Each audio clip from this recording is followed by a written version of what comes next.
My name is EJ Hook, and I am the Director of Facility Services here at Montana State University. And I'm here today to talk about trash, literally.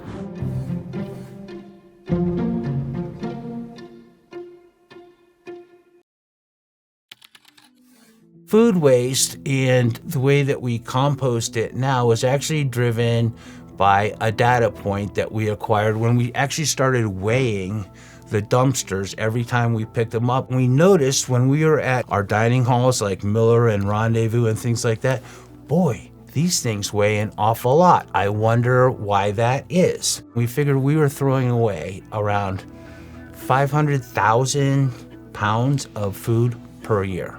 Staggering. So we started off in 2014 with a very small project and said, well, let's just collect at a very small scale and see if we can actually compost it and then turn it back. And now, last year, we went over 500,000 pounds of food waste diverted and composted where it can then be returned to the soil locally in our community. So that's a really cool thing. But what it doesn't address is the amount of food that we're throwing away. That's the problem. Let's talk about one really cool thing that they did in Culinary Services, the dining halls.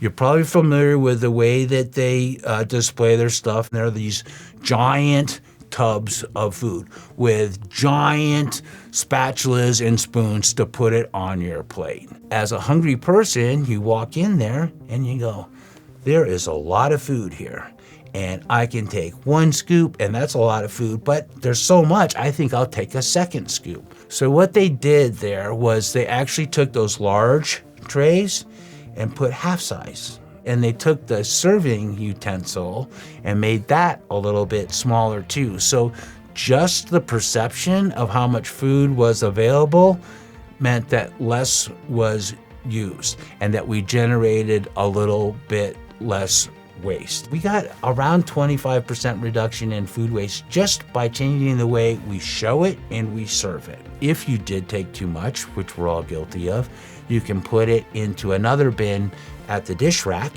and we can compost that as well. We used to generate total waste, recycle or whatever, around 325 pounds per person per year.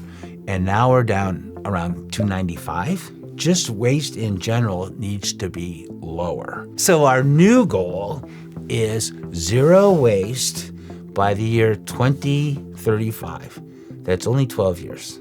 And we're running at about 35% diversion. What zero waste means, because there's always going to be some level of waste, is 90% of what we do does not go to a landfill. By buying things like recycled content paper, second-use cardboard, bringing in less packaging, asking for number 1 and 2 plastics as opposed to number 7s or 5s or ones that aren't recyclable, then we are going in the right direction. That's kind of my call to action right there. So 2035, zero waste, here we go.